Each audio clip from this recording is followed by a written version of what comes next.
December 20th and March 14th, two dates that could reshape your Social Security check, Medicare coverage, and cost of living adjustments in ways Washington isn't openly discussing. Right now, Congress is racing against the clock with back-to-back government funding deadlines that'll determine whether critical federal agencies stay open or shut down. And here's what most people aren't being told. These aren't just political deadlines. They're decision points that directly impact how the Social Security Administration processes benefit applications, how quickly disability claims get reviewed, and whether field offices remain staffed to help you with urgent issues. With the first deadline hitting in less than 3 weeks and inflation still squeezing every dollar you've worked decades to earn, the decisions being made behind closed doors in Washington right now will determine whether you see uninterrupted payments, face processing delays, or encounter reduced services at the exact moment you need them most. Today, we're breaking down exactly what's at stake, which benefits could be affected, and the 3 specific things you need to do right now to protect yourself regardless of how this plays out. Let me start by saying something that might surprise you. Most Americans have no idea that we're currently operating under what's called a continuing resolution, which is basically Washington's way of saying they couldn't agree on a proper budget. So they're just keeping the lights on temporarily. And that temporary agreement? It's about to expire. Not once, but we're looking at 2 critical deadlines that are stacked so close together, it's creating a perfect storm of uncertainty for anyone who depends on federal benefits. And that includes the 70 million Americans receiving Social Security payments every single month. Now, here's where this gets real for you and your family. The first deadline hits on December 20th, which if you're watching this, is coming up fast. That's when the current stopgap funding measure runs out. Congress basically has to either pass another temporary extension, agree on a full budget, or we're looking at a partial government shutdown. But here's the kicker. Even if they manage to kick the can down the road in December, we've got another deadline looming on March 14th. It's like they've set up a double hurdle, and federal agencies, including the Social Security Administration, are caught right in the middle of this political tug-of-war. You might be thinking, I've heard about government shutdowns before, and my check always came through, so why should I worry now? And that's a fair question, but the situation today is fundamentally different from previous shutdowns, and I'm going to explain exactly why. The Social Security Administration is already operating under severe strain.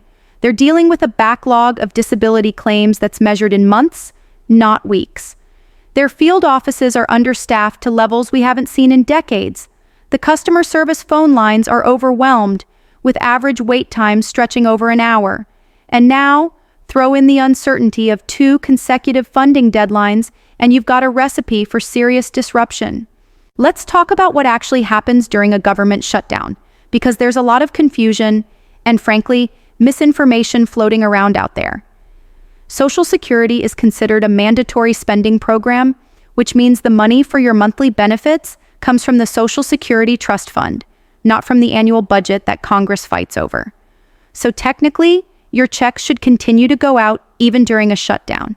That's the good news. But here's what they don't tell you in those reassuring press releases. While the checks might keep flowing, the people who process new applications, handle appeals, answer your questions, and fix problems with your account? Many of them get furloughed. They're sent home without pay until the shutdown ends. Imagine you've just applied for retirement benefits, and you're waiting for approval. Or maybe you're in the middle of a disability appeal that's already taken 8 months to get this far. Perhaps you've noticed an error in your payment amount, and you need someone to look into it. During a shutdown, these processes don't just slow down, they can come to a complete halt. The Social Security Administration has to operate with a skeleton crew, keeping only the absolute essential staff on duty. And guess what gets classified as non-essential? Processing new claims, answering the customer service lines, keeping field offices open for walk-in appointments. All the things that help you actually access and manage your benefits. Now let's add another layer to this situation. The Social Security Administration's budget has been cut repeatedly over the past 15 years when you adjust for inflation. They've lost thousands of employees through retirement and hiring freezes. The agency that's supposed to serve 70 million beneficiaries is trying to do more work with fewer people and less money. It's like asking someone to cook dinner for 100 guests when you've taken away half their kitchen staff and turned off some of the burners. Even before these shutdown deadlines became an issue, the SSA was struggling. Claims processing times were up, error rates were increasing, customer service scores were down. And now we're potentially looking at 2 disruptions in a 4-month period. Here's something else that's flying under the radar. Medicare is also caught up in this funding fight. While Medicare benefits themselves should continue during a shutdown, just like Social Security, the administrative side of Medicare could be severely impacted. That means if you have questions about your coverage, if you need to resolve a billing issue, if you're trying to understand what's covered under a new plan you just enrolled in during open enrollment, you might find yourself unable to get help. The call centers could be operating at reduced capacity. The people who process Medicare appeals and grievances might be furloughed. It creates this incredibly frustrating situation where you have coverage on paper, but you can't get answers when you need them. And let's talk about the timing of all this, because it couldn't be worse. The December deadline falls right in the middle of the holiday season when many people are traveling, when families are gathering, when it's already hard enough to deal with bureaucracy. If you need to visit a Social Security office or make an important phone call about your benefits, you're trying to do this during the most chaotic time of year. Then we've got the March deadline, which comes right on the heels of tax season. Many seniors are dealing with questions about how their Social Security benefits interact with their tax obligations. They're trying to make sure their withholding is correct. They're figuring out if they need to make quarterly estimated tax payments. A shutdown in March means you're trying to navigate tax issues while the very agency that issues your benefits might have limited staff available to help you. There's also a cumulative effect that people aren't talking about.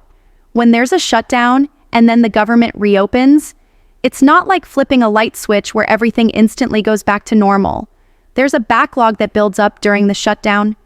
All those applications that weren't processed, all those phone calls that weren't answered, all those appointments that were canceled, they don't disappear, they pile up, and the same reduced staff that was struggling before the shutdown now has to work through this accumulated backlog while also handling all the new requests coming in.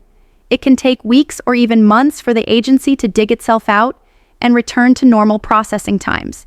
Now imagine that happening twice in 4 months. You get a shutdown in December, the agency spends January working through the backlog, and just when they're starting to catch up, boom, another potential shutdown in March. It's like trying to climb out of a hole while someone keeps shoveling more dirt on top of you. Let's get specific about who gets hit hardest by this situation. If you're already receiving Social Security retirement benefits and nothing about your situation is changing, you're probably going to be okay. Your monthly payment should keep coming. But if you're turning 62 soon and you're planning to apply for early retirement benefits, a shutdown could delay your application by weeks or longer. If you're applying for disability benefits, which already takes an average of 3 to 5 months to process under normal circumstances, you could be looking at significant additional delays. If you're trying to appeal a decision, if you need to update your information, if you're applying for spousal benefits or survivor benefits, all of these processes could be impacted. And here's something that really concerns me. There are people right now who are planning their retirement based on the assumption that they'll be able to apply for benefits and start receiving payments within a reasonable time frame. Maybe they've given notice at their job. Maybe they've made financial commitments based on when they expect their Social Security income to begin. A shutdown that delays their application could create genuine financial hardship. You might think, well, the benefits will be backdated, so I'll get all the money eventually. And that's true, but it doesn't help you pay your mortgage or your bills today if your benefits are delayed by 6 weeks because the Social Security Administration was shut down and then working through a backlog. There's also the issue of Supplemental Security Income, or SSI, which is the program that provides benefits to low-income elderly and disabled Americans. SSI recipients are often living month to month with very little financial cushion. They depend on that monthly payment to cover basic necessities.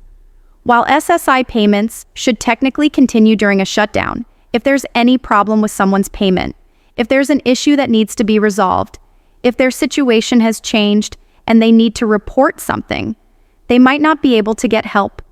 And for people living on the financial edge, even a small delay or problem with their payment can be catastrophic. Now, I want to talk about what's actually being debated in Congress that's creating these deadlines, because it's important to understand the bigger picture. We're not just talking about whether to fund the government or not. There are major disagreements about spending levels, about which programs should be prioritized, about whether to include policy changes as part of the funding bills. Some members of Congress want to see significant cuts to federal spending, including potentially to Social Security Administration operations. Others are pushing for increased funding to help the SSA dig out from its current backlog and improve service. These aren't abstract policy debates. They have real consequences for whether you can get through to someone on the phone when you need help. There's also talk about potential changes to Social Security policy being included in budget negotiations. Some lawmakers are discussing raising the retirement age, changing how cost of living adjustments are calculated, or modifying the formula used to determine benefit amounts. Now, any major changes to Social Security would require separate legislation and couldn't be sneaked into a funding bill. But the budget negotiations create opportunities for smaller administrative changes that could affect how benefits are processed or what documentation is required. It's worth paying attention to, especially if you're planning to apply for benefits in the near future. Here's what makes this situation even more complicated. We're in a divided government situation where different parties control different branches and chambers.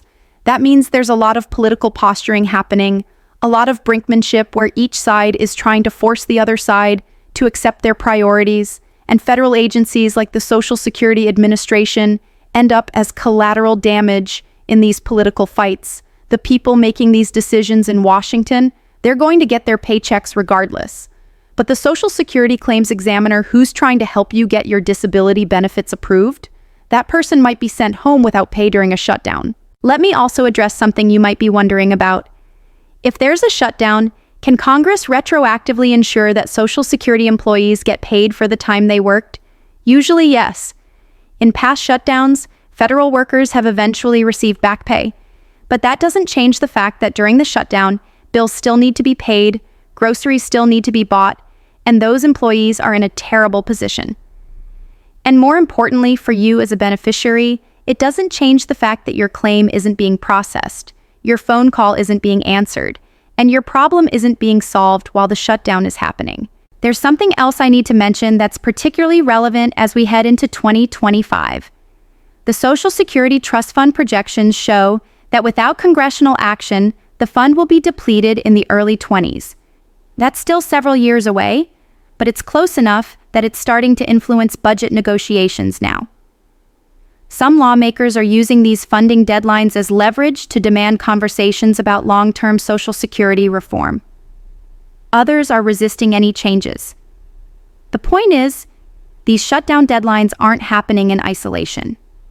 They're part of a larger ongoing fight about the future of Social Security, and the uncertainty that creates affects not just what happens in December and March, but how you should think about your retirement planning going forward. So, what does all of this mean for you practically?